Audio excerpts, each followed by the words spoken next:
Alors dis avec moi, il a brisé le sceau de César. Dis ça plus fort. Ce n'est pas n'importe qui. Ce n'est pas une quelconque personne. C'est le roi des rois, le Seigneur des seigneurs, c'est Jésus. Amen. Alors nous allons lire ensemble quelques portions des Écritures. On va se tenir debout. J'aime à le faire.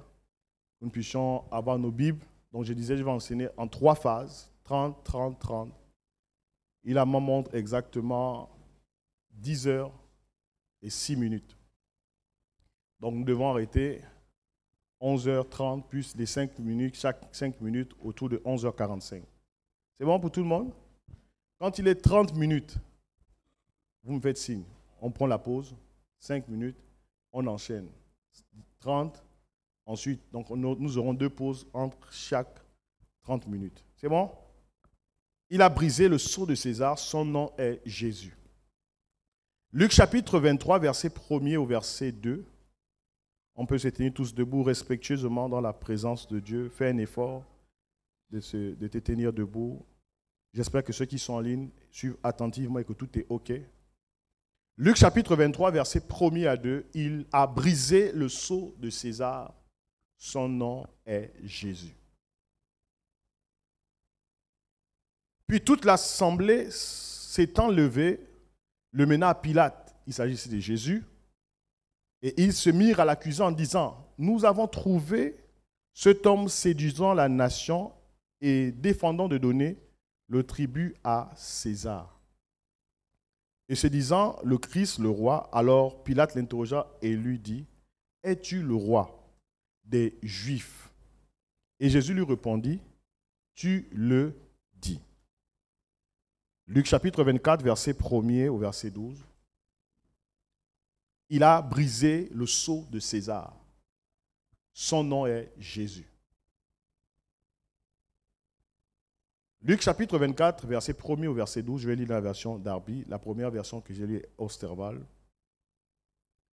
Or, le premier jour de la semaine, de très grand matin, elles vinrent au sépulcre apportant des aromates qu'elles avaient préparés. Et elles trouvèrent la pierre roulée de devant le sépulcre. Étant entrées, elles ne trouvèrent pas le corps du Seigneur Jésus.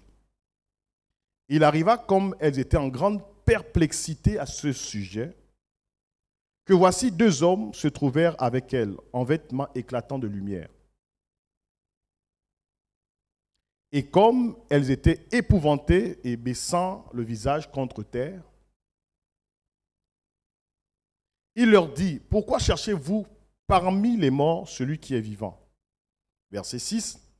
« Il n'est point ici, mais il est ressuscité.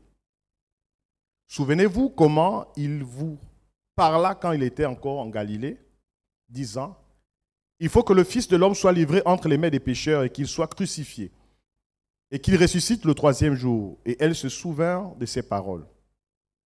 Et laissant le sépulcre, elles s'en retournèrent et rapportèrent toutes ces choses aux 11. À cette époque, Judas s'est déjà pendu. Et à tous les autres, or ce furent Marie de Magdala, Jeanne et Marie la mère de Jacques, et les autres femmes avec elles, qui dirent ces choses aux apôtres. Et leurs paroles semblèrent à leurs yeux comme des contes. Et ils ne les crurent pas. Mais Pierre, s'étant levé, courut au sépulcre et se baissant, il voit les linges là, tout seul. Il s'en alla chez lui, s'étonnant de ce qui était arrivé.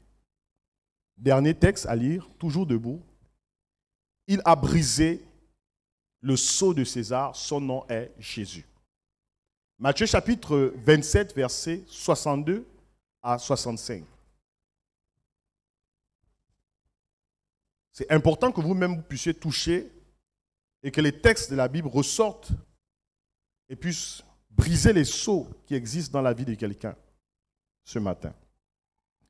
Matthieu chapitre 27, versets 62 à 65, je vais lire dans la version Semeur.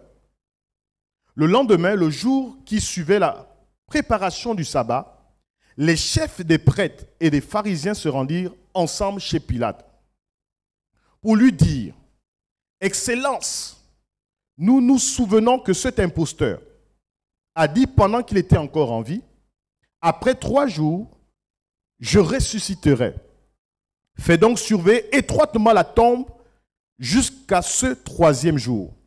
Il faut à tout prix éviter que ses disciples ne viennent dérober le corps pour dire ensuite au peuple qu'il est ressuscité d'entre les morts. Cette dernière supercherie serait encore pire que la première. Pilate leur déclara, d'accord, prenez un corps de garde et assurez-vous de la protection de ce tombeau à votre guise. Ils se rendirent donc au tombeau et le firent surveiller après avoir apposé les scellés. Dans d'autres versions, on parle de sceau. Dans d'autres versions, on parle de verrouiller la tombe, apposer les scellés sur la pierre en présence de la garde. Que Dieu bénisse sa parole. Nous pouvons nous asseoir. Il a brisé le sceau de César. Son nom est Jésus. Vous vous rappelez que lorsque Marie était enceinte de Jésus et que Joseph découvre, d'ailleurs on verra ça plus tard, que Marie, sa fiancée, est enceinte, il veut rompre secrètement avec elle. Alors Dieu est comme dans l'obligation de pouvoir envoyer un ange pour dire à Joseph de ne pas poser cet acte. Parce que Marie était bien son épouse, quoi qu'il soit fiancé. Ce qu'il faut comprendre, c'est que dans la culture hébraïque, culture juive, le mariage se déroulait en 3 étapes. La première étape, c'était l'étape où celui qu'on dit le futur gendre devait préparer les fiançailles. Donc il y avait une étape qu'on appelait la préparation. La seconde étape, c'était les fiançailles à proprement parler. Et dans le contexte des fiançailles, on payait la dot. Et ensuite, la 3e étape, c'était le mariage. Donc, Joseph avait payé la dot en ce qui concerne Marie. Et donc, dans la culture juive, lorsqu'on était fiancé, si les fiançailles étaient rompues, elles étaient rompues dans un processus qui ressemblait exactement à un mariage, dans le sens où on parlait de divorce, quoique les gens étaient fiancés. Vous êtes avec moi? Est-ce que vous êtes là? Ok. Et donc, nous voyons l'ange. On ne va pas lire cela. Vous prenez Matthieu chapitre 1er, chapitre 2. Ensuite, à cause d'Hérode, la Bible dit que l'ange revient une seconde fois. Merci de pouvoir arrêter vos téléphones, s'il vous plaît. L'ange vient une seconde fois dans le sens de dire à Joseph, prends Marie et le petit enfant. Et qu'est-ce que vous devez faire? Allez-y en Égypte. Mais avant la naissance de Jésus, pendant que Marie porte en son sein le Messie, qui n'est pas né de la semence d'un homme, mais de la semence divine, il est dit ceci, qu'un empereur appelé César Auguste exige le recensement de la population. Vous connaissez ce texte? Et c'est ainsi que Joseph prend Marie, sa fiancée, font le voyage et arrive à Bethléem. Ce César Auguste-là, le César Auguste dont il est fait mention dans l'évangile de Matthieu au chapitre 2, parlant du recensement, ce César Auguste est le premier empereur romain. Et ça, c'est important que vous le sachiez. Parce que lorsqu'on dit qu'il est venu briser les sceaux de César, la grande question, c'est quel est le César? Parce qu'il a existé plusieurs Césars. Mais il s'agit de quel César? Est-ce César Auguste ou un autre César? Le premier des empereurs, César Auguste, ce n'est pas de ce César dont il est question. César Auguste a eu, selon les historiens, 3 épouses. 3. Et la troisième des épouses est venue avec un enfant. Alors, à la mort du fils adoptif, vous comprenez maintenant de César Auguste, qui est Tibère César, il obtient finalement le nom Tiberius Julius César Augustus, qui devient Tibère Auguste. Rapidement, une pièce d'argent. J'essaie que vous ayez les billets dans vos poches. Trouvez-moi rapidement une pièce. Personne n'a de pièce. Oui.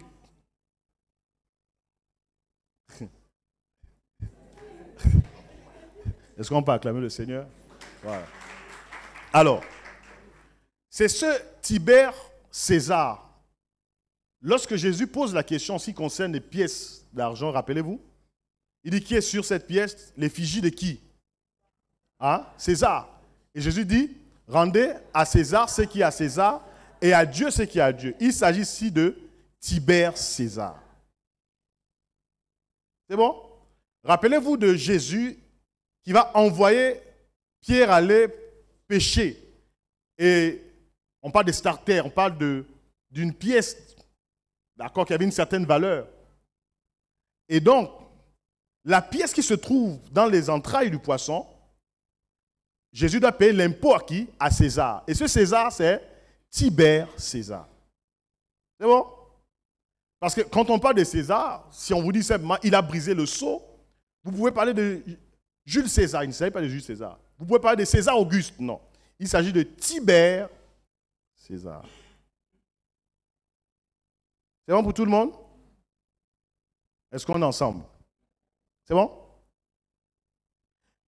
Ce Tibère César apparaît au début du ministère de Jésus. Luc chapitre 3, verset 1er au verset 3, verset 21, on parle. Au début du ministère de Jésus, on parle déjà d'un empereur romain qui exerce.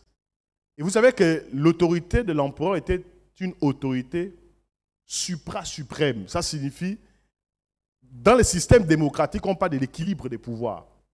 Ça signifie que le chef de l'État ne doit pas avoir le supra-pouvoir, en même temps pouvoir exécutif, judiciaire et législatif. Or, chez un empereur, chez un roi romain, il avait la concentration des trois pouvoirs. Je vais même dire la concentration de 4 pouvoirs, parce qu'il y avait aussi le pouvoir religieux. C'est bon? Donc, c'était César, Tibère ou Tibère César, qui avait influence même sur le Sanhédrin, au point où il pouvait nommer des sacrificateurs. Vous comprenez ici?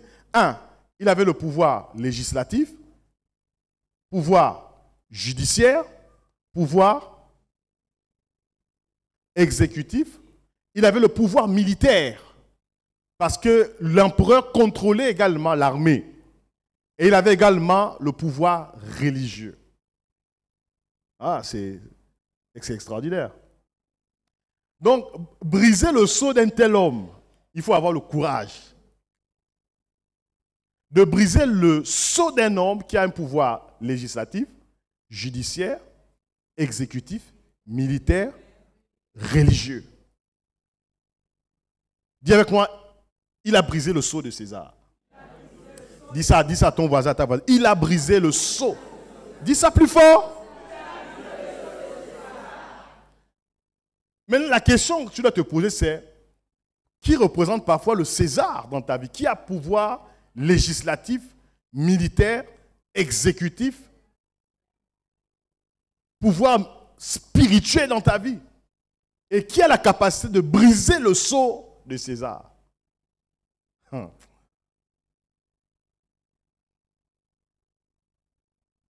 Vous savez, cet homme avait tellement de pouvoir, l'Empire romain était tellement enraciné dans la nation d'Israël que même le système économique et l'effigie des pièces portaient son visage. Donc, tout le système économique était contrôlé par César.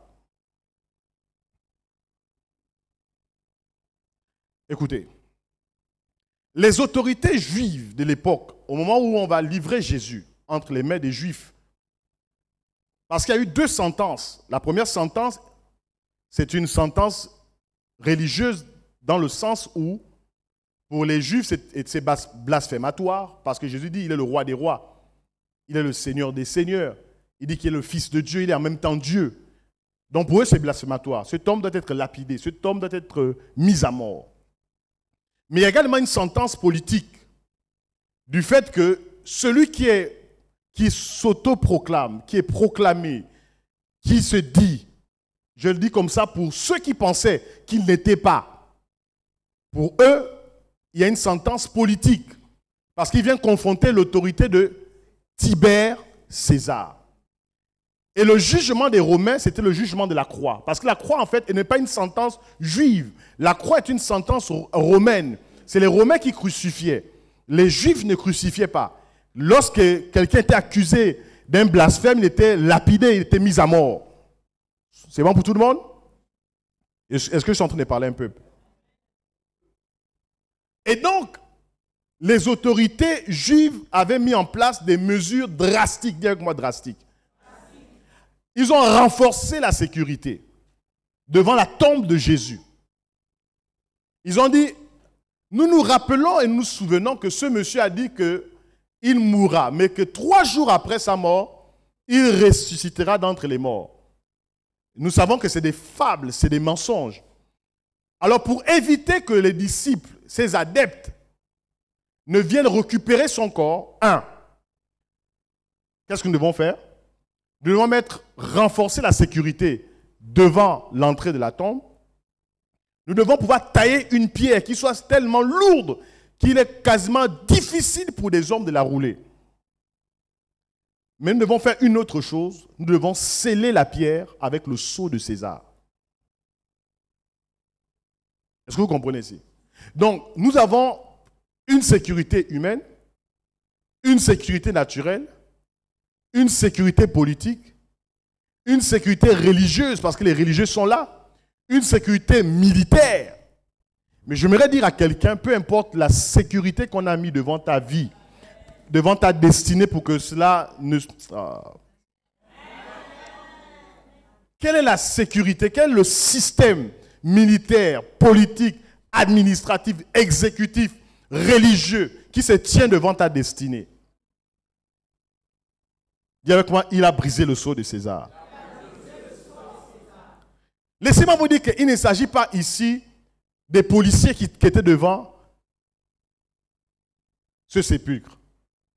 Il s'agit de la garde rapprochée de l'empereur romain. On aurait dire la garde républicaine. Est-ce que je suis en train de parler à quelqu'un? Ça signifie que le corps d'armée le plus équipé de l'Empire romain était devant le sépulcre de Jésus. Je suis en train de dire que peu importe les équipements nécessaires, peu importe les chars que l'ennemi a dressés devant toi, il va briser le sceau de César. Amen. Ce sceau va être brisé ce matin. Amen. Vous savez, un sceau, c'est un grand cachet. On va définir un sceau. Qu'est-ce qu'un sceau? Un sceau est un grand cachet. Un sceau, c'est comme une matrice. Un sceau, en fait, c'est un système sur lequel on grave. Un sceau est une figure. Un sceau est une arme. Un sceau est une marque symbolique. Par exemple, sur cette pièce-là, vous voyez, là, il y a des marquages. Le marquage qui est fait sur cette pièce, pile ou face, c'est le sceau. Vous comprenez ici? Est-ce que vous êtes avec moi? Le sceau, en fait, c'est une empreinte à poser pour marquer la propriété de quelqu'un. Un sceau, en fait, c'est un tampon. Un sceau, c'est l'empreinte du coup de poing que tu reçois sur le visage. En fait, le sceau, c'est comme les Grecs disent le toupos. Qui a déjà reçu un coup de pied sur le visage? Levez la main comme ça. Levez la main. Vous comprenez? La marque laisse un coup de poing sur le visage. C'est ça qu'on appelle le sceau. C'est une marque. C'est-à-dire frapper contre un autre objet, contre une autre matière. C'est ça qu'on appelle le sceau. Directement le sceau. C'est-à-dire que si je frappe le coup ici sur ce mur et qu'il y a une trace, c'est ça qu'on appelle un sceau. C'est une marque. Dis avec moi la marque. Donc le sceau de César, c'est la marque de César. C'est la marque de son autorité administrative, politique, judiciaire, exécutive, spirituelle, militaire. En mettant le sceau sur l'entrée de la tombe de Jésus, César vient dire que quiconque vient briser le sceau sera brisé. Quiconque vient briser le sceau trouvera la mort. Quiconque vient briser le sceau sera conduit directement à sa famille. Quiconque vient briser le sceau sera exécuté. On supprimera de la mémoire la famille de cet homme. Laissez-moi vous dire qu'il y a un roi. Le vrai roi a brisé le sceau. Est-ce que je suis en train de parler à un peuple ici? Amen. Le vrai roi a brisé, dis avec moi, le vrai roi a brisé le sceau.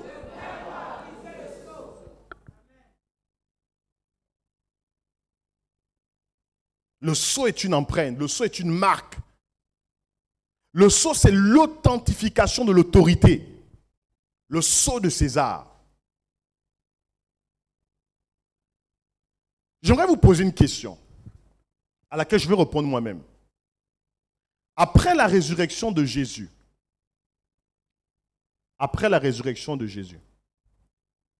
la Bible déclare que les disciples ont peur, sont apeurés à cause des représailles des Juifs et des Romains, vu que le corps de Jésus ne se trouve plus dans la tombe.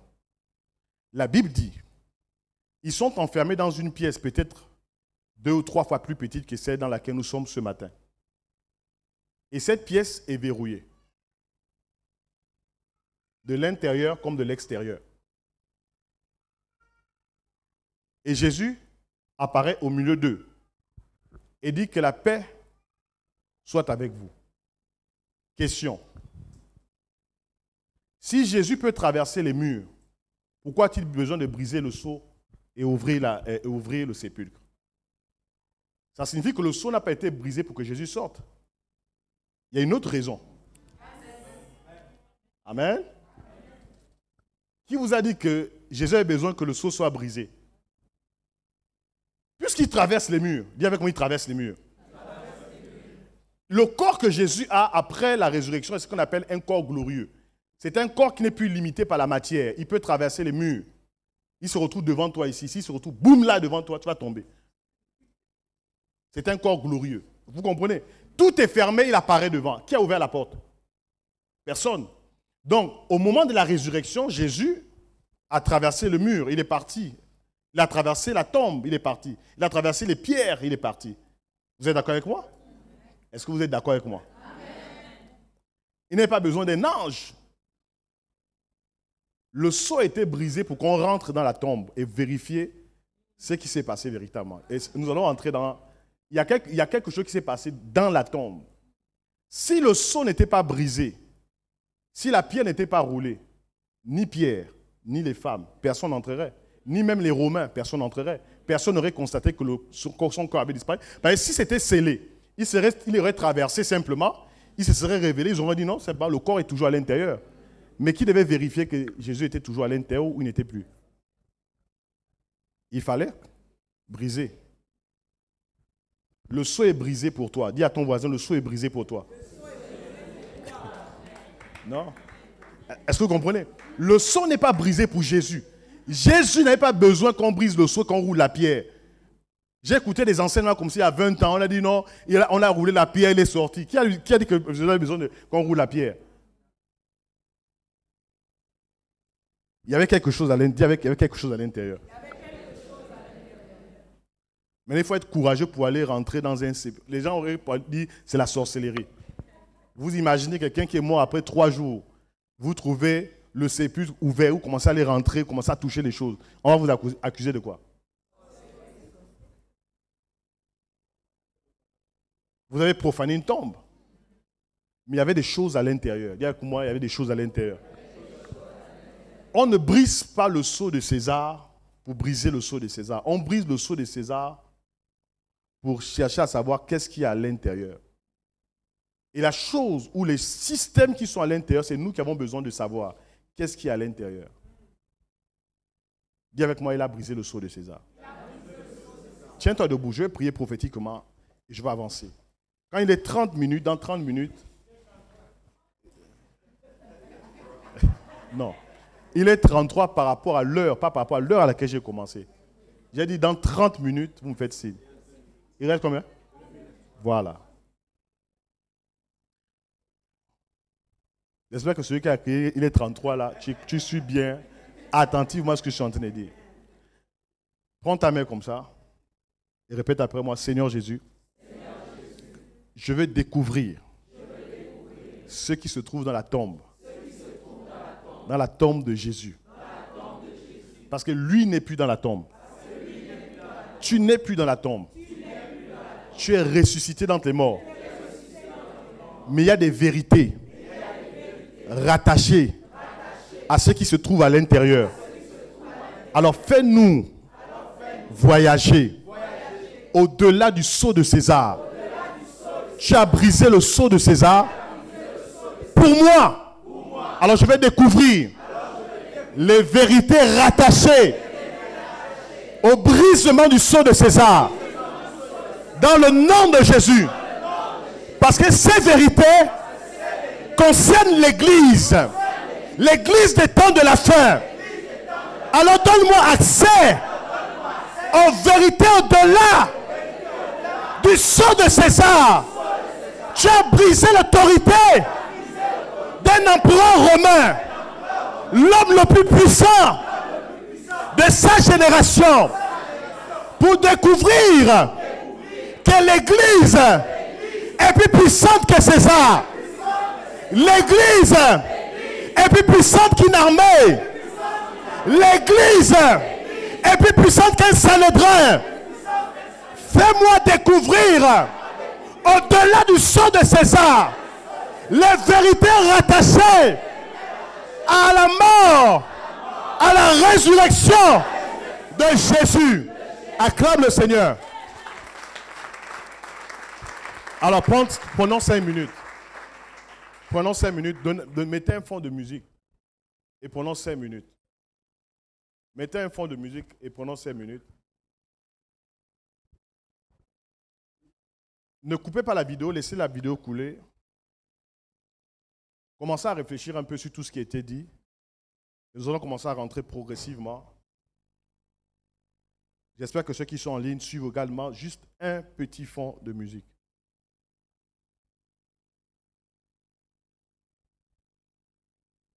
Vous pouvez parler entre vous. Vous êtes autorisé à parler aussi entre vous. D'accord? Vous pouvez parler entre vous.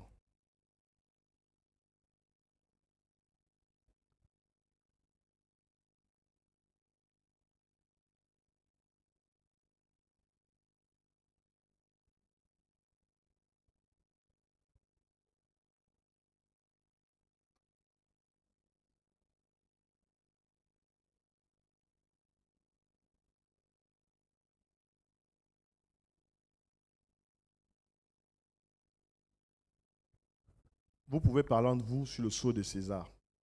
D'accord? Vous pouvez dire, oui, voilà, l'homme de Dieu a dit ceci. Est-ce que tu penses que c'est la vérité? Moi, je ne suis pas d'accord. Discutez de ça. D'accord? Même ceux qui sont en ligne.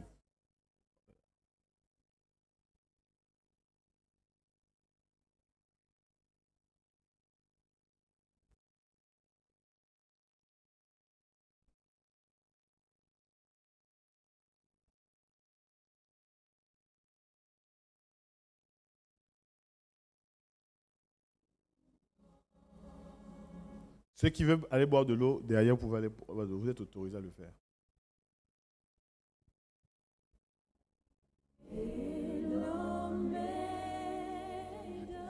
Je vous demande de discuter parce qu'après, je vais ouvrir une phase d'interaction après l'enseignement où je vais écouter certaines personnes. Je vais changer un peu les choses, d'accord? Après, je vais vous donner la parole. Ça va casser un peu la religion qui se trouve à l'intérieur de nous, d'accord?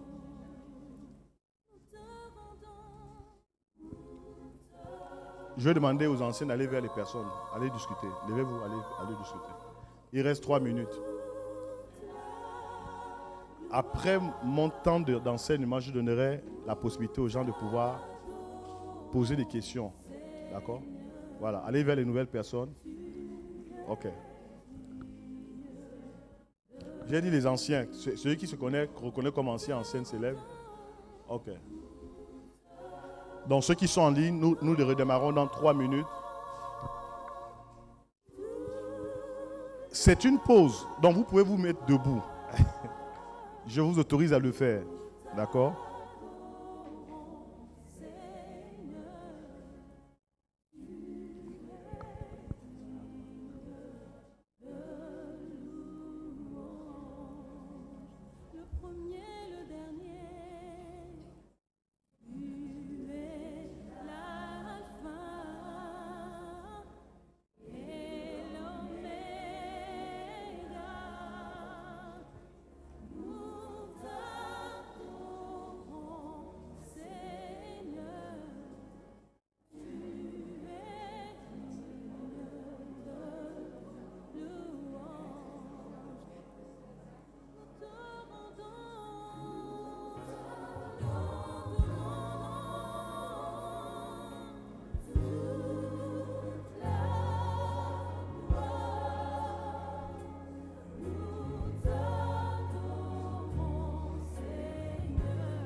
Nous redémarrons dans 1 minute.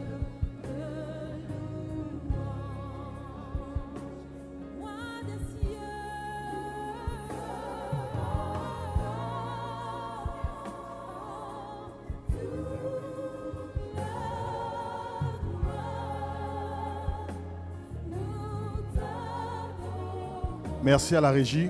Nous allons redémarrer. On va se tenir debout. On va lire 2 textes. Nous allons enchaîner avec la deuxième partie. Je vais enseigner 30-30. Merci d'être discipliné maintenant. Nous revenons rapidement.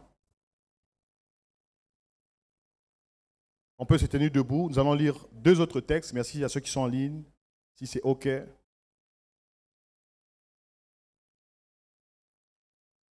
Alors, je disais tantôt, nous allons lire ensemble Jean chapitre 20, verset 19 et le verset 26.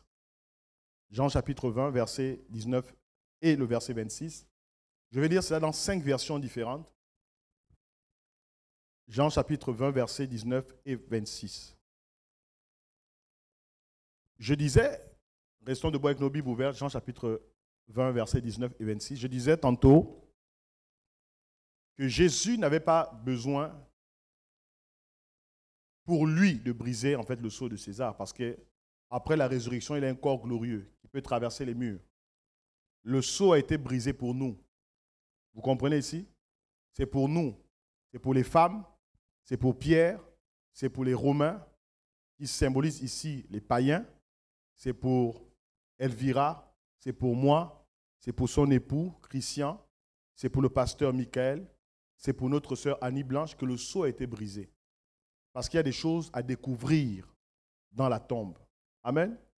Parfois, quand on parle de la résurrection, de la mort et de la résurrection de Jésus, on se focalise sur, on dit simplement, il est mort, il est ressuscité. On ne cherche pas à savoir qu'est-ce qui s'est passé dans la tombe. Il y a quelque chose à l'intérieur. Nous allons toucher à ça. C'est que les autres ne veulent pas toucher là. Nous allons toucher. Ils appellent ça profaner. Nous n'appelons pas ça la profanation. Nous appelons ça découvrir, d'accord, pourquoi Jésus a brisé pour nous le sceau de César. Dis avec moi, le sceau de César. Alors, voici ce que la Bible dit dans les 5 versions. Jean chapitre 20, versets 19 et 26.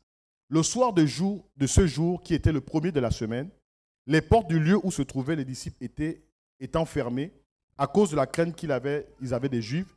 Jésus vint, se présenta au milieu d'eux et leur dit, la paix soit avec vous. Dans la version Semeur, il est dit, ce même dimanche, dans la soirée, les disciples étaient dans une maison dont ils avaient verrouillé les portes parce qu'ils avaient peur des chefs des Juifs. Jésus vint, il se trouva là, au milieu d'eux, il leur dit que la paix soit avec vous. La version Lut second révisée. Le soir de ce même dimanche, les portes de la maison où les disciples se trouvaient rassemblés étaient fermées, car ils avaient peur des chefs juifs. Jésus vint alors se présenter au milieu d'eux et leur dit que la paix soit avec vous. Version Martin, il est dit, et quand le soir de ce jour-là, qui était le premier de la semaine, fut venu, et que les portes du lieu où les disciples étaient assemblés à cause de la crainte des chefs religieux ou des chefs juifs étaient fermés, Jésus vint et fut là au milieu d'eux. Il leur dit que la paix soit avec vous. Et la version d'Arby dit, le soir donc étant venu, ce jour-là, le premier de la semaine, les portes du lieu où les disciples étaient, par crainte des Juifs étant fermées, Jésus vint, s'éteint au milieu d'eux. Il leur dit, paix vous soit. Nous pouvons nous asseoir. Donc la question que nous pouvons nous poser donc, ce matin est celle-ci. Pourquoi avoir brisé le sceau de Tibère César? Pourquoi? Quelles sont les raisons? Pourquoi Jésus est allé jusqu'à briser cela? La Bible déclare, un ange avec une très grande autorité est descendu du ciel, brisant le sceau de César. Le sceau qui incarne l'autorité politique, militaire, administrative, exécutive, législative, religieux, mystique de César. Et je disais ce matin, nous allons prier que tout ce qui se tient devant la porte de ta destinée sera brisé au nom de Jésus. Amen. Peu importe les sceaux vont être brisés ce matin. Amen. Tu ne dis pas Amen? Amen. Voilà. Il faut dire Amen. Reçois au nom de Jésus. Amen. Donc je disais que Jésus n'avait pas besoin de cela pour sortir. La preuve, c'est que quand on a brisé le sceau de César, lorsque l'ange a roulé la pierre, il s'est assis sur cette pierre, il n'y avait plus personne. Donc ça signifie qu'il est sorti avant que le sceau ne soit brisé. Ah. Vous voyez, parfois, il y a des choses qu'on nous a enseignées qui sont en fait des évidences. Quand on nous a enseigné à l'époque, on nous a dit que le sceau a été brisé, la pierre a été roulée, Jésus est sorti. C'est faux. C'est faux. Quand il a brisé, la pierre a été roulée, il n'était plus à l'intérieur.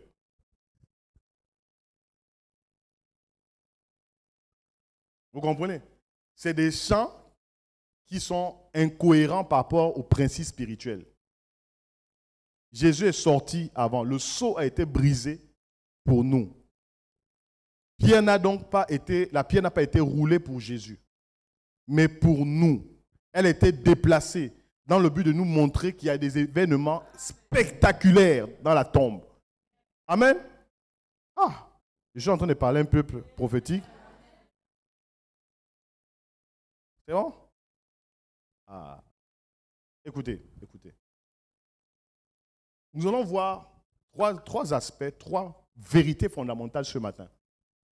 Je parlerai peut-être de la première et les deux autres, parce que c'est long, c'est pourquoi je disais, je vais prendre un bloc de 30, pour que vous puissiez digérer ça. Vous savez, quand on mange une nourriture qui est consistante, si on ne prend pas le temps à un moment donné de manger, de se reposer, vous aurez du mal. Vous comprenez? C'est très consistant. Vous savez qu'il y a une vérité sur le corps de Jésus, une vérité sur la mort de Jésus et une vérité sur la résurrection de Jésus. Vous savez? Vous comprenez? Pour comprendre la question du salut, la puissance même du salut en Christ, par la mort et la résurrection de Jésus, vous devez comprendre le corps, la mort et la résurrection. Bien de fois, quand on parle de la Pâque et qu'on enseigne sur la Pâque, on nous parle de la mort. Il est mort, on l'a fouetté, tout ça là. Mais c'est pas plus. On va pas. Ça, pour moi, c'est des petites choses. C'est vraiment très superficiel. On a frappé Jésus, il a pleuré. Dis avec moi, c'est superficiel. Dis avec moi, c'est superficiel. Il y a des vérités profondes. J'étais avec mon épouse il y a quelques semaines et il y a un frère qui nous racontait une histoire. Ils ont fait une scène théâtrale. Ils ont reproduit, en fait, on va dire, tout le calvaire de Jésus. Et les gens se sont mis à pleurer. Ils pleuraient tellement qu'ils ont reproché à ceux qui ont joué la scène pour dire ils n'ont pas le droit de jouer cette scène parce qu'il n'y a que Jésus, ceux qui devaient pouvoir faire ça. Je ne sais pas si vous comprenez. Ils ont tellement bien joué la scène que les gens se sont mis à pleurer, à se repentir. Ils ont dit non, c'était tellement profond que ça frisait un peu le... Hein? Non, pas le... Non. Le réel, mais un peu comme si ils voulaient se substituer à Jésus. Ils ont dit non, vous ne pouvez pas aller jusqu'à ce niveau-là. Faire pleurer les gens comme ça. On a eu l'impression que c'était Jésus qui était là. Vous comprenez ici? Ce que je vais dire ici, c'est que il y a des gens qui ont été des martyrs de Jésus et qui ont souffert plus que Jésus. Oui? Il y a des gens qui ont souffert plus que Jésus en termes de martyrs.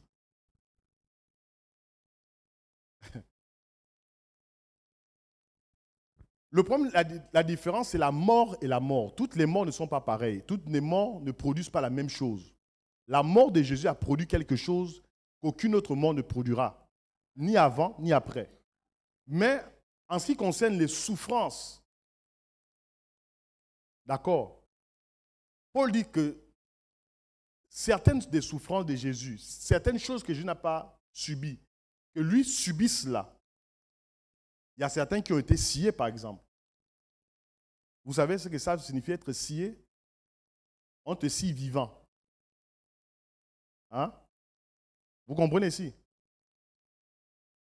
Mais quand je dis, par exemple, il y a certaines personnes qui ont subi plus que Jésus, mais qui ont subi en tant que corps de Christ. Il faut faire la différence ici. Parce que Jésus a son corps, et le corps de Christ, c'est qui? C'est nous, non? À partir du moment où tu subis pour Jésus, qui souffre? Jésus. Il souffre dans son corps mystique que nous sommes en tant qu'Église.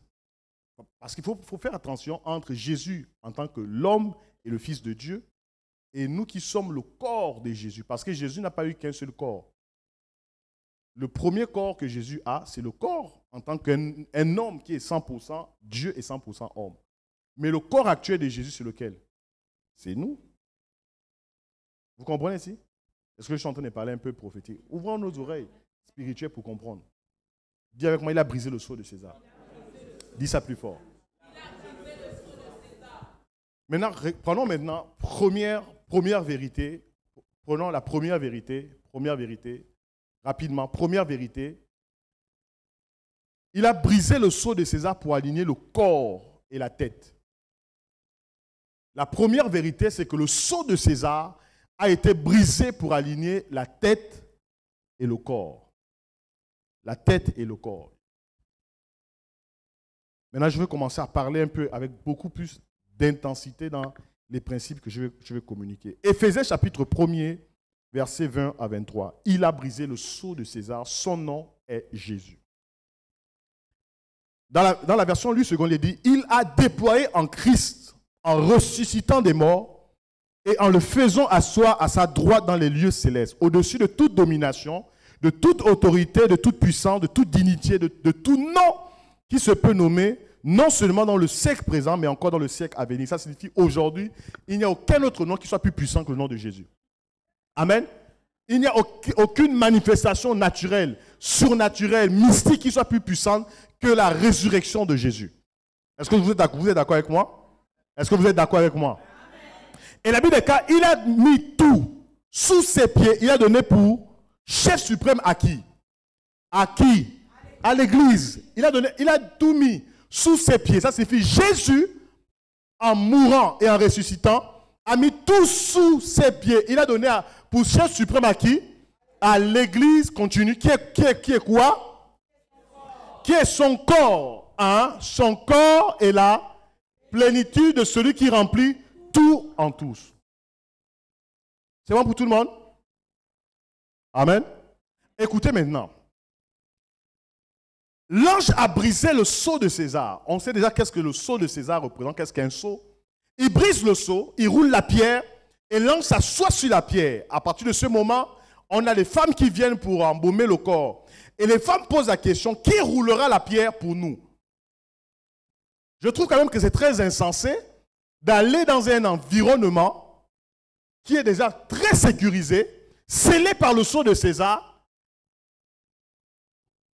avec une armée de la garde républicaine, pour contextualiser, sécurisé par une loi, un décret de l'empereur en disant qui brise le sceau sera brisé. Elle pose la question, qui roulera la pierre? J'ai l'impression que ces femmes ont vu avant certains hommes. Moi, je prie qu'il y ait des femmes qui soient capables de dire, nous allons embaumer le corps. Amen. Qu'est-ce que ces femmes ont vu? Je crois que ces femmes, Marie de Magdala, savaient qu'en réalité, Jésus briserait le sceau pour elles. Amen. Est-ce que Marie n'était pas informée qu'il y avait un sceau? Est-ce que Marie ne savait pas qu'il y avait une pierre? Est-ce que Marie ne savait pas qu'il y avait une armée? Mais elle a préparé des mires pour aller embaumer le corps de son Seigneur. Combien de femmes sont capables, en fait, de croire que Dieu est capable de rouler la pierre? Amen. Est-ce qu'il y a encore ici, dans cette génération, des femmes qui voient la possibilité au-delà des impossibilités? Voient que Dieu est capable de briser le sceau de César. Elles se sont réveillées au 3e jour. Elles ont eu l'espérance que ce que Jésus avait déclaré était plus fort qu'un décret présidentiel. Je suis en train de voir une armée de femmes s'élever dans cette génération qui soit capable de confronter les décrets des empereurs, qui soit capable de briser les sceaux prophétiquement. Est-ce qu'il y a des femmes ici? Est-ce qu'il y a des femmes? Est-ce que ces femmes peuvent se tenir debout? Est-ce qu'il y a des femmes ce matin, comme Marie de Magdala, qui soit capable de penser qu'un décret a été émis, un décret a été signé par l'empereur Tibère César disant le tombeau est scellé. Personne n'ouvre, personne ne rentre et personne ne sort. Mais on prépare quand même des choses. Je suis en train de dire à une femme ce matin, Il y a des choses à préparer même quand des choses sont encore scellées. Donc, tu n'es pas en train de comprendre. Je suis en train de dire, écoutez, ce que je suis en train de dire, c'est ceci. Tu es marié, parfois tu pries pour avoir un enfant.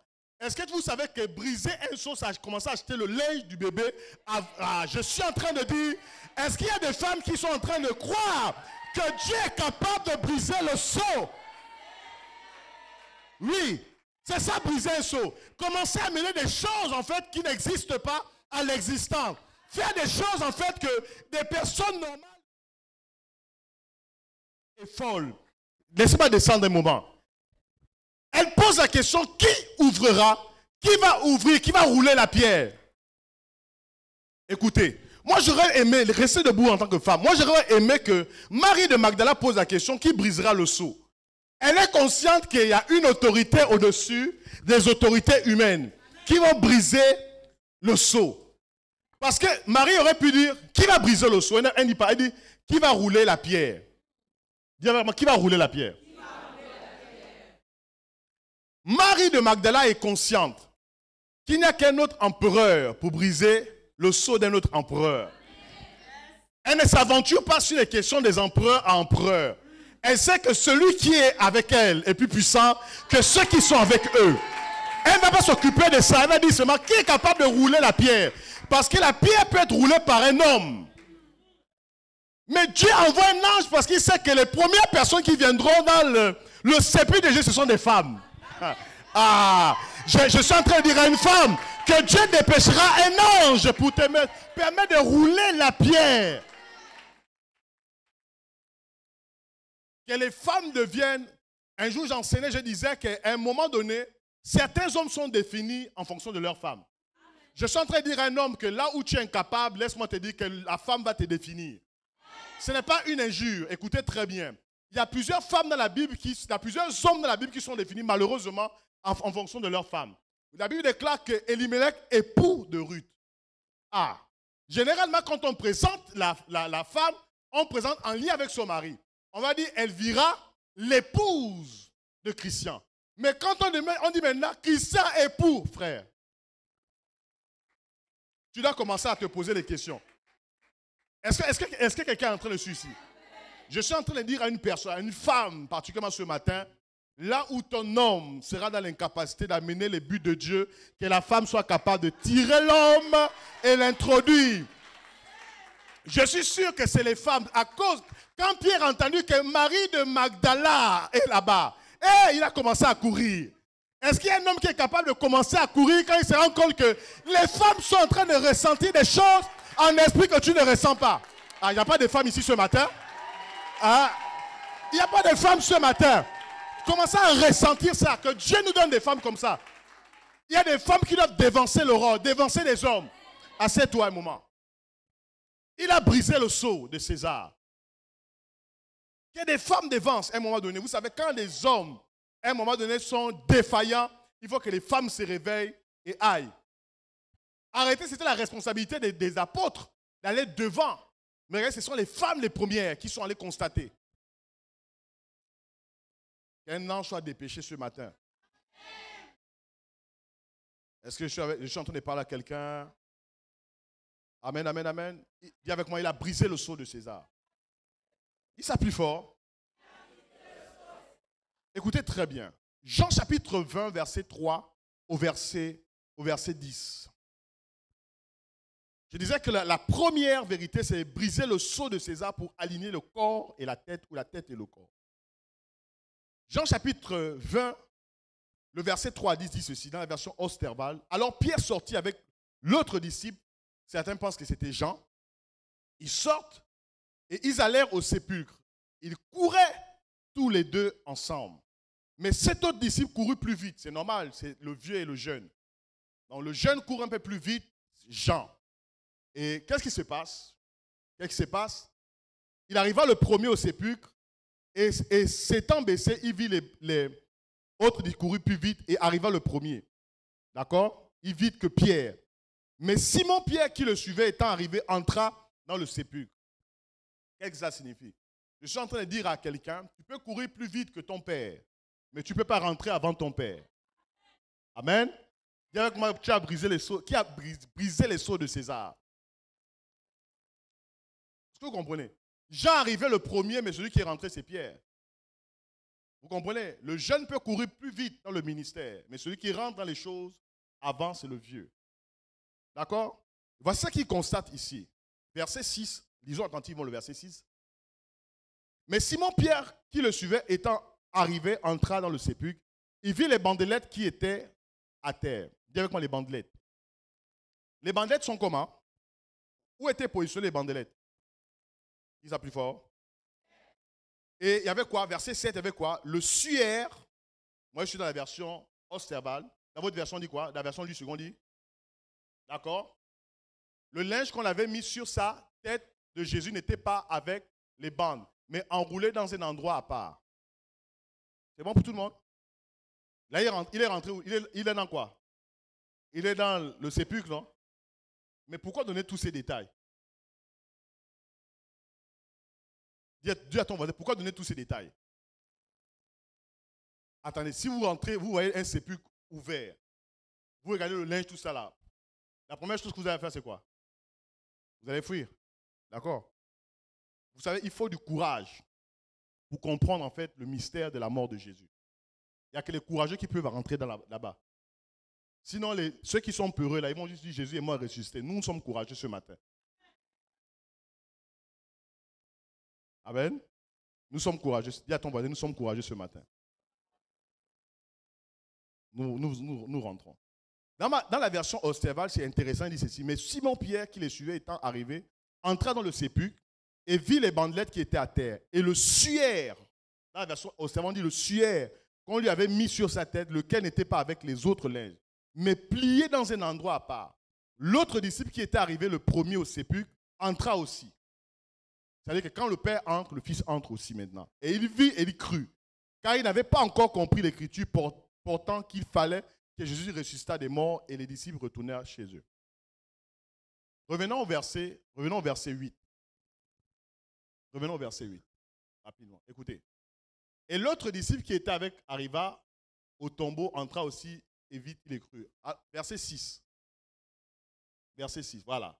Simon-Pierre, qui le suivait, arriva et entra dans le tombeau. Il vit les bandelettes posées par terre. C'est bon pour tout le monde? On va continuer. Le linge qu'on a mis sur la tête de Jésus n'était pas avec les bandes, mais enroulé dans un endroit à part. Question. Et je reprends la question moi-même. Qui a plié le suaire?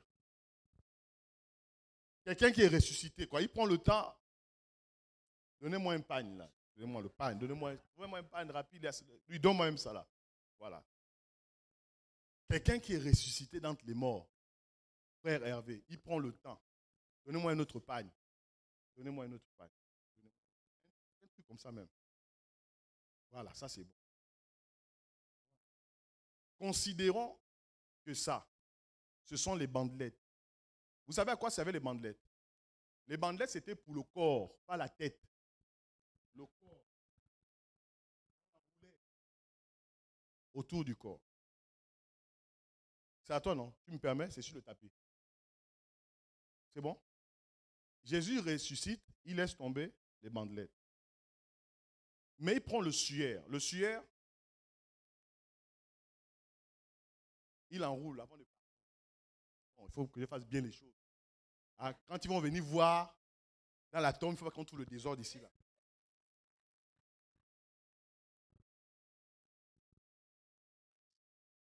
Quand Pierre arrive, il trouve les bandelettes sont au sol. Ce n'est pas plié, c'est au sol. Il trouve le suaire plié dans un coin. Qu'est-ce que ça signifie? Rappelez-vous que Jésus est la tête du corps de l'Église.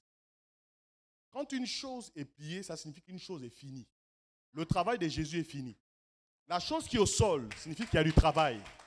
Ah, je suis en train de dire à quelqu'un, mais Pierre a compris ça. Pierre se rend compte que la tête a tout accompli. Le job de Jésus est fini. Maintenant, Jésus attend que le corps commence à travailler. Je suis en train de dire à une église prophétique que dans les temps de la fin, le corps doit commencer à prendre la responsabilité. C'est à nous de commencer à plier. Ça, c'est pas à Jésus de le faire.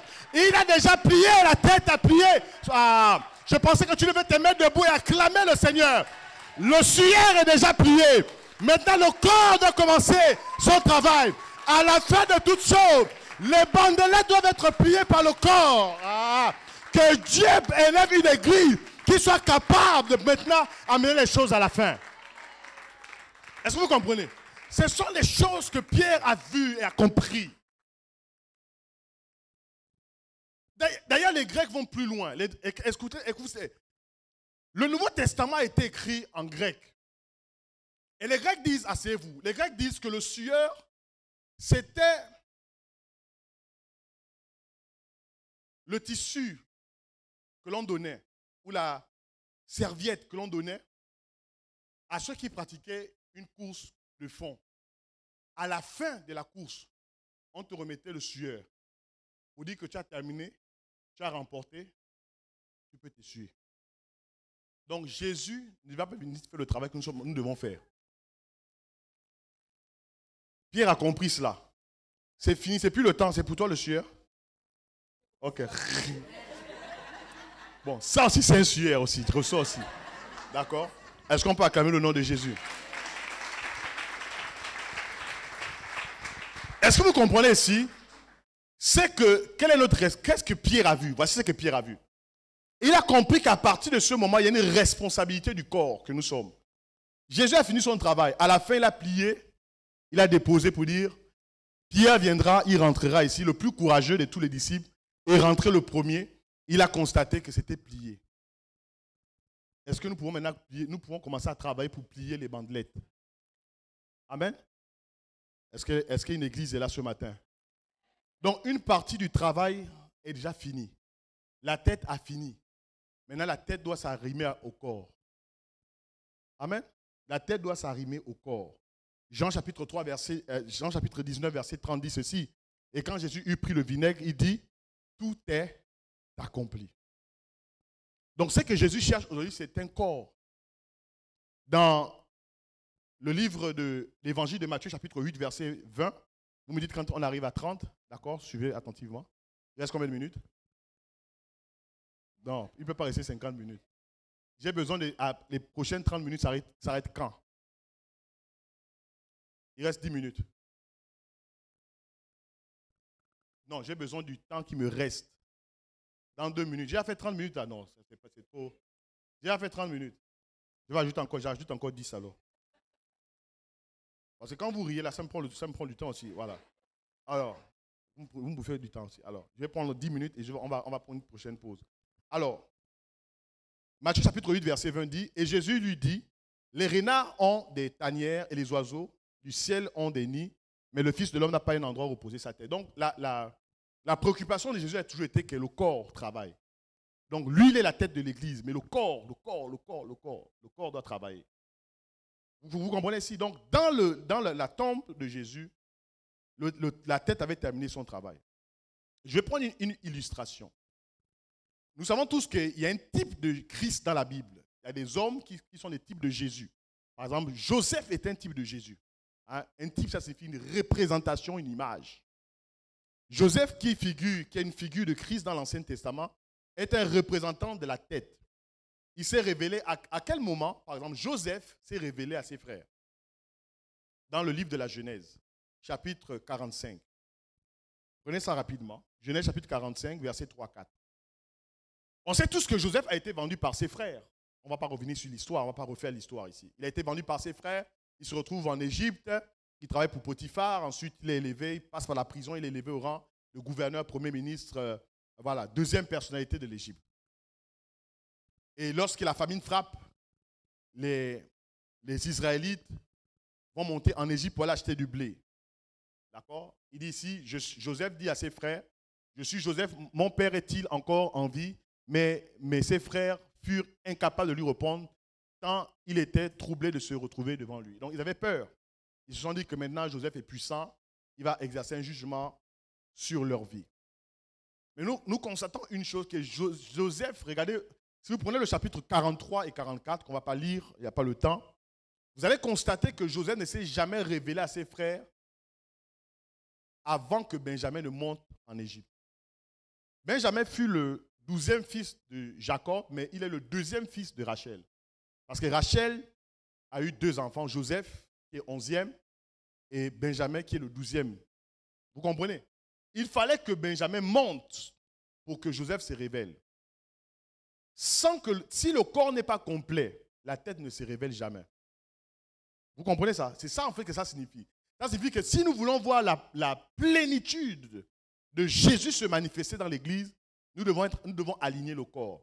Et dans le contexte d'une église, aligner le corps, c'est que nous devons être arrimés sur la vision que Dieu libère dans un environnement spirituel. Lorsque le corps est arrimé, la tête se révèle. Vous comprenez ici? Joseph s'est révélé non avant, mais quand Benjamin s'est révélé. Quand Benjamin est monté en Égypte, là, Joseph a dit, je suis Joseph, votre frère, que vous avez vendu. Est-ce que Dieu peut-il se révéler? Parfois, Jésus a du mal à se révéler dans les familles parce qu'il y a trop de divisions dans les familles. Vous comprenez? Quand il y a des divisions dans les familles, Dieu a du mal à se révéler dans les familles. Réglez les conflits familiaux, vous verrez Jésus se révéler. Amen. La crise familiale amène à ce que Dieu ait du mal à se révéler. Pour que le corps fonctionne comme le Christ l'a fait sur la terre, le corps doit être aligné à la tête. Un corps qui n'est pas aligné à la tête ne peut pas fonctionner. Je vais prendre encore 5 minutes, je vais parler un peu de Joseph d'Arimathée. Je me suis posé des questions à un certain moment sur Arimathée. J'ai fait quand même quelques recherches sur Joseph d'Arimathée, parce qu'Arimathée, ce n'est pas son nom. Arimathée, c'est une région qu'on appelle aussi Rama, d'accord? C'est la région où se trouvait le prophète Samuel, Najot. C'est un endroit très prophétique. Vous savez que pour préparer un corps, il faut toujours un Joseph et une Marie au début. Il faut un Joseph et une Marie à la fin. Qui était le père de Jésus? Joseph. Qui était la mère de Jésus, humainement parlant? Marie, non? À la fin, on a eu besoin aussi d'un autre Joseph, non? Qui c'est? Un Joseph d'Arimathée. On a aussi besoin d'une autre Marie, non? Vous comprenez? C'est-à-dire que vous avez toujours besoin, pour préparer le corps, vous avez toujours besoin d'un Joseph et d'une Marie au début, et d'un Joseph et d'une Marie à la fin. Ce sont les principes spirituels. Suivez-moi attentivement. Nous parlons aussi la première vérité liée en fait au tombeau de Jésus. Parce que Joseph d'Arimathée, il savait. Joseph d'Arimathée. Et ensuite, nous parlerons peut-être au courant de la semaine, je parlerai de Joseph le charpentier, le père de Jésus. Pourquoi Joseph a été charpentier? Il y a des raisons. Pourquoi Jésus est né dans la maison d'un charpentier? Pourquoi il n'est pas né dans la maison d'un peintre, par exemple? Pourquoi il n'est pas né dans la maison d'un pêcheur, par exemple? Parce qu'il y avait tout un sens prophétique. Touchons 5 minutes et nous allons prendre la dernière pause. Joseph d'Arimathée a joué un rôle très important dans la résurrection de Jésus. D'accord? Un rôle très important. Qui a réclamé le corps de Jésus? Pas simplement Joseph. Je vous pose encore la question, répondez. Qui a réclamé le corps de Jésus? C'est bon? Et vous pouvez trouver ça dans Marc chapitre 15, versets 43 à 47. Joseph, qui était d'Arimathée, conseiller honorable, qui aussi lui-même attendait le royaume de Dieu, vint et prit sur lui d'entrer auprès de Pilate et lui demanda le corps de Jésus. Et Pilate s'étonnant, ayant peine à croire qu'il fût déjà mort. Ayant appelé le centurion, il lui demanda s'il avait longtemps qu'il était mort. L'ayant appris du centurion, il donna le corps à Joseph. Question. Tu es un homme d'affaires. Tu as énormément d'argent. Pourquoi tu réclames un corps? S'il y a un business qui peut marcher, ce n'est pas le business de prendre un corps. Peut-être encore tu vas me dire, si tu travailles dans les pompes funèbres, il ne travaille pas dans les... Il avait dit à ton voisin, il ne travaille pas dans les pompes funèbres.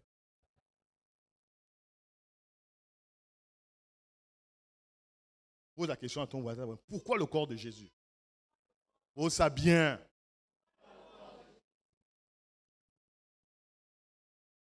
il réclame le corps de Jésus. Pilate est même étonné, il dit, ah, il est déjà mort. Oui, il est mort. Ok, ton nom.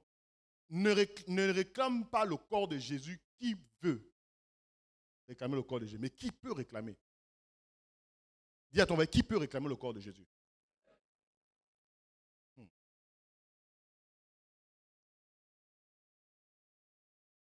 Et l'ayant appris du centurion, il donna le corps à Joseph. Joseph, ayant acheté un linceux, le descendit, l'enveloppa du linceux et le mit dans un sépulcre qui était taillé dans le roc. Et roula une pierre contre la porte du sépulcre. Marie de Magdala, toujours elle. Marie, la mère de Jésus, regardait où on le mettait. Où étaient les hommes? Ils avaient tous fui. Luc chapitre 23, versets 50 à 55. Je ne vais pas le lire. Écoutez, Joseph d'Arimathée a préparé le corps pour la résurrection. Vous savez, si Joseph d'Arimathée n'avait pas préparé le corps de Jésus, est-ce que vous savez que Jésus ne serait jamais ressuscité? Vous pensez que les choses spirituelles arrivent comme ça, juste, on est là, on croise les bras et puis on amène. Créer le principe de résurrection dans vos affaires nécessite de préparer le corps de vos affaires. Je vais aller plus loin. Créer les conditions de réussite de votre mariage prévoit de préparer le corps de votre mariage. Tout corps se prépare. Dis avec moi, tout corps se prépare. Joseph d'Arimathée a préparé le corps de Jésus. Si le corps de Jésus n'était pas préparé, Jésus ne serait pas ressuscitant de les morts. Et si on va terminer avec ce point-là, et nous allons prendre la pause. Nous devons préparer le corps à fonctionner à la puissance de la résurrection. Et quand je parle du corps dans le contexte actuel, nous parlons du corps de Christ. Le corps de Christ doit être préparé pour opérer dans la puissance et la résurrection. Il y a un Joseph et une Marie au début, il y a un Joseph et une Marie à la fin. 1. Celui qui prépare le corps doit être un disciple de Jésus. On ne prépare pas le corps sans être un disciple. Il est disciple, mais c'est un disciple caché de Jésus. Il est comment caché? C'est un homme qui suivait les enseignements de Jésus. Il croyait aux enseignements de Jésus. Il ne cédait pas aux croyances de l'ordre religieux. Parce qu'aller réclamer le corps de Jésus, ça signifie aller à l'encontre des décisions des systèmes religieux de son époque. Est-ce que vous comprenez ici? Il allait à l'encontre du système du Sanhédrin. Il a réclamé le corps. Joseph comprenait le royaume de Dieu, les principes du royaume. Il attendait le royaume de Dieu. Il attendait le retour et la gouvernance divine sur Israël. Il savait ces choses. Joseph était un homme riche. C'est pourquoi il faut, et je crois que l'église des temps de la fin doit être une église puissamment riche. Pas seulement riche par la foi, pas seulement riche qui a une vue de l'esprit, mais riche aussi matériellement. Amen. Dis avec moi, l'église doit être aussi riche. La richesse est essentielle pour préparer le corps. Il y a des endroits où l'église ne peut pas se réunir parce qu'il n'y a pas l'argent. Il y a des endroits que l'église ne peut pas prendre parce qu'il n'y a pas l'argent pour prendre ces endroits. Là, on est en train de construire la cité de la démocratie avec toutes les salles qu'il y aura là-bas. Mais écoutez, ça ne va pas coûter 50 000. Il faut préparer le corps pour avoir accès à ces endroits. Est-ce que je suis en train de parler à quelqu'un? Amen. Les sociétés apostoliques doivent maintenant commencer à bâtir avec des systèmes. Bâtissez des systèmes financiers très forts au sein de l'Église. Il était membre éminent du conseil. Joseph était influent. On ne demande pas le corps si on n'est pas influent. Il faut avoir de l'influence pour aller vers un président. Avoir de l'influence pour aller vers un ministre et réclamer un certain nombre de choses. Il avait le courage, Joseph d'Arimathée. C'était un homme bon et juste. Il était originaire d'Arimathée. Arimathée signifie Rama. C'est un lieu prophétique. Il avait la capacité d'écouter Dieu, la capacité de voir également Dieu. Comment on prépare un corps pour la résurrection? Première chose, retenez ceci. Matthieu chapitre 27, versets 57 à 61. Je vais lire ça pour vous rapidement. Comment Joseph d'Arimathée a-t-il préparé le corps de Jésus en vue de sa résurrection? Vous allez comprendre des choses assez importantes ce matin. Matthieu chapitre 27, versets 57 à 61. Voici ce que la Bible déclare ici. Mettez-moi le texte sur les écrans, s'il vous plaît. Le soir étant venu, arriva un homme riche d'Arimathée. J'aime bien cela. Le soir étant venu, arriva un homme riche d'Arimathée. Dis avec moi un homme riche. Dis avec moi un homme riche. nous devons rentrer dans la saison où nous avons des hommes et des femmes riches. Amen. Un homme riche d'Arimathée. Vous savez, on dit riche d'Arimathée, ça signifie un homme en même temps spirituel et riche. Parce que parfois, la richesse est liée à être païen. Le jour où quelqu'un a reçu, il commence à travailler, il disparaît de l'église. Mais il est riche d'Arimathée. Du nom de Joseph, qui lui aussi était un disciple de Jésus. Continue, verset 58. Il alla trouver Pilate et demanda le corps de Jésus. Alors Pilate ordonna de lui remettre. Vas-y, rapidement. Joseph prit le corps, l'enveloppa dans un drap de lin. Donc c'est lui qui a travaillé et préparé le corps de Jésus jusqu'à, on dit la mise en bière, c'est ça. C'est ça. Jusqu'à dans le sépulcre. Piné, on a scellé tout. C'est bon pour tout le monde? Est-ce que vous êtes avec moi? Ok.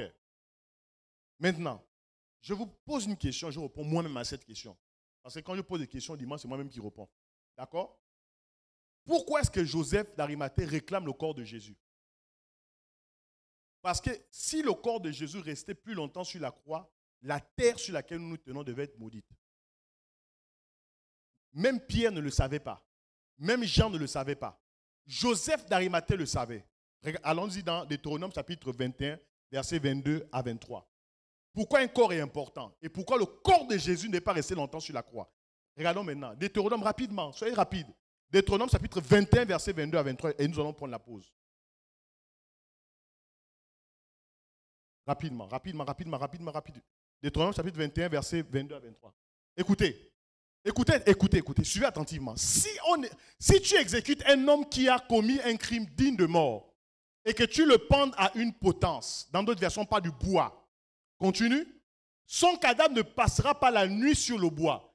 Tu l'enterreras le jour même, car celui qui est pendu est maudit de Dieu. Et tu ne le rendras pas impur le pays que l'Éternel ton Dieu te donne en héritage. La seule personne qui savait que si le corps de Jésus restait plus longtemps, la terre serait maudite, c'est Joseph d'Arimathée. Si Jésus passait encore plusieurs heures sur la croix, la malédiction frapperait la terre. Est-ce que nous avons encore des Joseph d'Arimathée, des gens qui peuvent lire le temps pour savoir que le corps doit être décroché de la croix?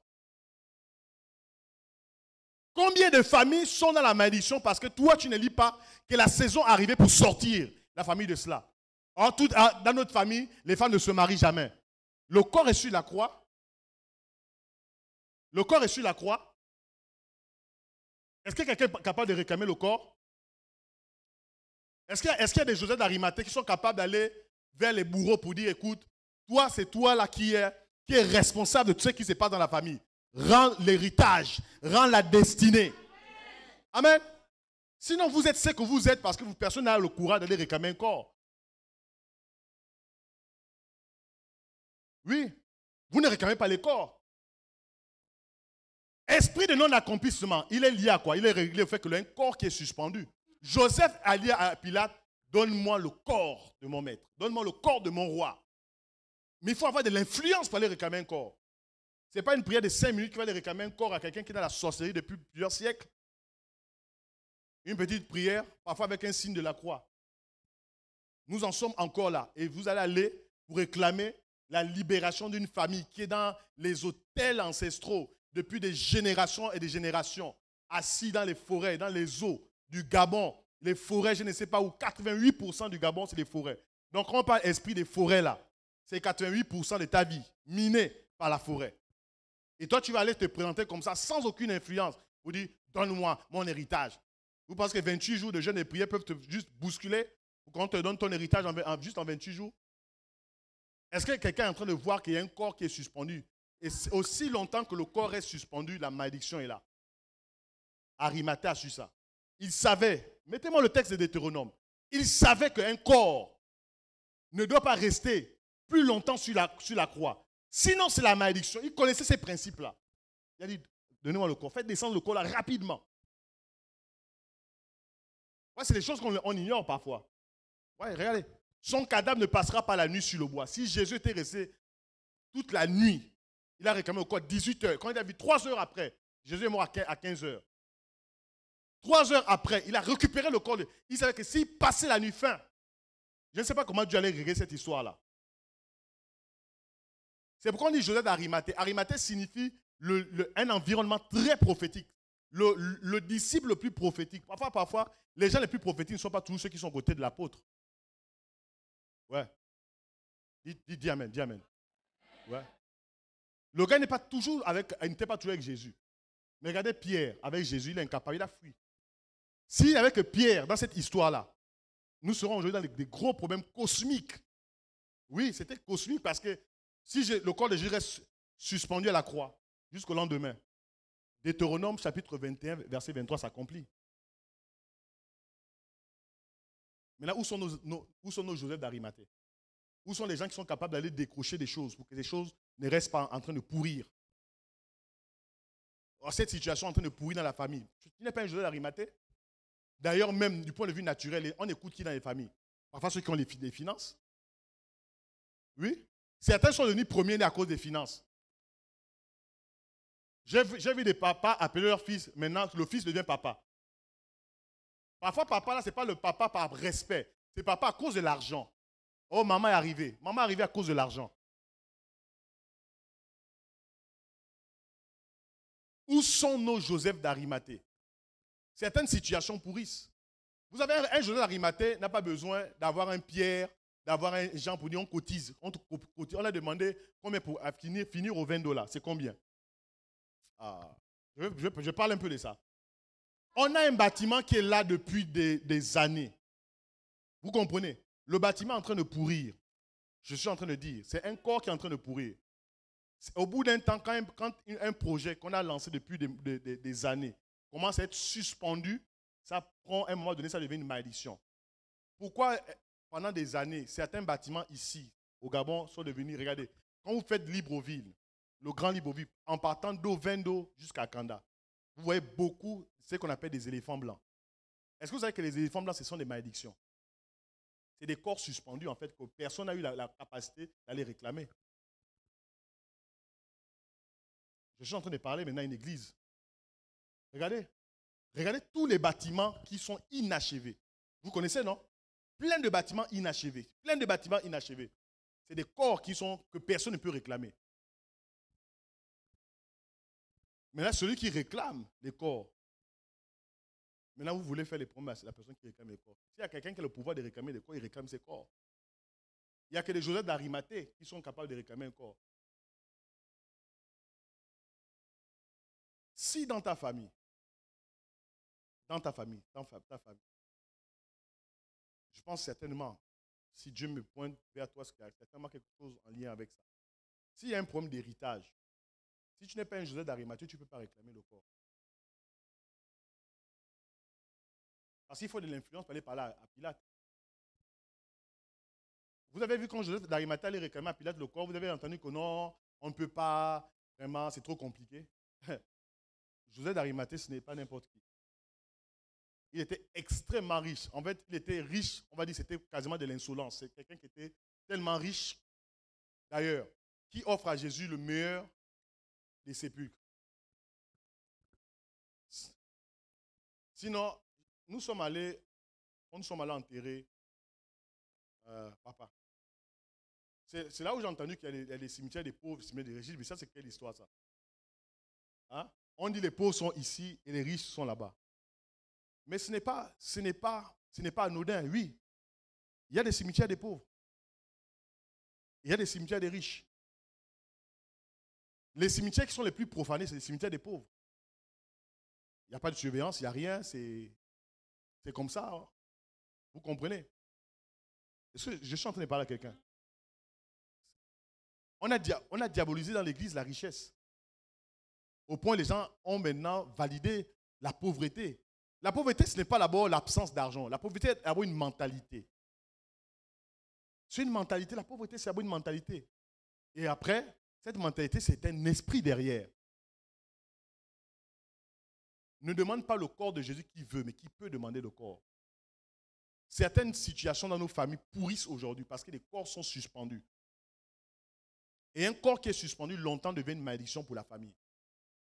Est-ce que vous savez qu'il y a des situations dans des familles où on n'en parle pas? C'est un sujet qui est tabou. Il n'y a personne qui peut en parler. Mais je suis en train de voir des Joseph d'Arimathée s'élever Vous commencez à parler des sujets qu'on on ne parle pas dans la famille. Il faut aller décrocher des corps. Or, cette maison-là, personne n'en parle. Le jour où tu parles de ça, ça crée des conflits. Ça dépend de qui va réclamer le corps. Si c'est Pierre, il va mourir. Si Pierre s'était présenté devant Pilate, là, on est toi, c'est qui ça? Le pécheur, là. Regardez comment il est habillé. On finit avec lui. Mais c'est un Joseph d'Arimathée. Que des Joseph d'Arimathée. Et je ne parle pas de Joseph d'Arimathée, ce n'est pas un homme, c'est des postures. C'est un esprit. Que des femmes deviennent nos Joseph d'Arimathée. Je parlais de la construction. Mais si vous attendez les cotis, parce que, donne-moi un peu ton truc. Là. Les Joseph les pierres, c'est quoi? C'est-à-dire, on a besoin de combien? On a besoin de 10 millions. Voici la mentalité des pierres. Dans les 10 millions, on peut donner même combien? 50 000. C'est sûr que les autres aussi vont donner quelque chose là-bas, et puis on va atteindre. Mais quand il y a un Joseph d'Arimathée, lui ne cherche pas à savoir qui donne ou qui ne donne pas. Il prend la responsabilité. Je ne suis pas en train de parler à l'église ce matin. Il prend la responsabilité. Je suis en train de provoquer, je suis en train de dire, je crois que si nous voulons terminer le bâtiment de $20, nous allons le terminer. Le problème, c'est qu'on n'a pas suffisamment d'Arimathée. Je suis en train de vous provoquer. Si on avait des Arimathées, un jour vous passez seulement là au Vendo, tout est fini déjà. On vous dit seulement, on vous annonce seulement que dans un mois, on fait l'inauguration. Qui peut aller décrocher le corps qui se trouve là au Vendo? Je suis en train de parler comme un prophète ce matin. C'est un corps qui est là. Vous savez, on a commencé ce projet depuis 2019. Et ça devient illégal, ça devient dérangeant en fait. Parce qu'on ne peut pas avoir la perspective d'aller construire un complexe qui va nous coûter des milliards. Si un projet à coût de millions, on est en train de transpirer comme ça. C'est un corps qui est là-bas. Ce corps est en souffrance. Il a dépassé le temps, il devait être sur la croix. Il faut aller décrocher ce corps. Où sont nos Arimathées? Il va dire, mais combien on fait le crépissage? Le nombre de tôles, donnez-moi, je vais acheter les tôles. Le nombre pour faire la charpente, c'est combien? Pour placer tous les carreaux, c'est combien? Les vitres, c'est combien? Où sont nos Arimathées? Où sont nos Arimathées? Pourquoi Arimathée a pris le soin de traiter le corps pour la résurrection? Il n'y a qu'un Arimathée, je termine par là, il n'y a qu'un Arimathée qui est capable de savoir qu'un investissement sur un corps qui est resté abandonné pendant longtemps peut créer la vie. Ce bâtiment peut amener du salut de beaucoup de personnes au Vendo. Vous voyez juste de l'argent, mais Arimathée est en train de voir le salut des âmes. Est-ce que vous comprenez ici? Arimathée savait que la résurrection de Jésus amènerait le salut de l'humanité. Toi, tu es en train de calculer les petits billets. Pierre a fui pour dire non, cette histoire-là, les petites miettes que j'ai gagnées en vendant mon poisson-là, ils vont venir m'enlever ça. Vous comprenez ici? Mais Arimathée n'a pas vu cela. Ouais, quand on commence à parler des finances du royaume, il n'y a plus des amen là. Les gens sont maintenant là, ils sont en train de regarder. Moi, je ne parle pas des. Je ne sais pas beaucoup sur les finances, mais je peux enseigner sur les finances du royaume. Voici le corps. Allez-y au Vendo, pour ceux qui sont au niveau de l'église. Allez-y voir. C'est un corps qui est là depuis. Cyril, c'est un corps qui est là en souffrance. Non, je suis sérieux. Les charrues, vous tous allez. Vous êtes là dans les affaires. Voici le corps qui est là-bas. Il n'y a pas des hommes d'affaires ici dans cette église qui sont capables de dire, bon, qu'est-ce qu'on peut prendre, on peut faire là pour ce projet-là. Ce projet serait fini depuis, en réalité. C'est depuis 2019, 2020, 2021, 2022, 2023, 2024, 7 ans. Juste un petit bâtiment comme ça là. Et on est en train de parler de complexe. Arrêtez de me parler d'études de complexe ici. Je ne veux plus entendre parler de ça. Pour moi, c'est une honte. En fait, c'est dérisoire. C'est quasiment en fait de la manipulation en termes de communication. Parce que c'est comme si vous dites, on va construire. Vous allez construire des routes, mais vous n'êtes pas capable de construire, par exemple, des voies secondaires. C'est un mensonge, c'est un canular. Est-ce que vous comprenez? C'est pourquoi je leur ai dit ça au niveau de la communication. J'ai dit, arrêtez de parler des grands projets. Si les petits projets, vous n'arrivez pas. J'ai dit, arrêtez ça. C'est des mensonges. Et c'est sur ça que je ne sais pas, j'insiste sur ça. Je crois qu'on va s'arrêter. C'est sur ça. Il y a des gens qui peuvent. Mais le problème, c'est que tant qu'on n'est pas un Joseph d'Arimathée, quelqu'un de Rama, on n'est pas prophétique, on ne peut pas investir sur un bâtiment. Il y a quelqu'un qui est prophétique qui peut savoir qu'un tel bâtiment, en investissant, Dieu va amener le salut du grand homme.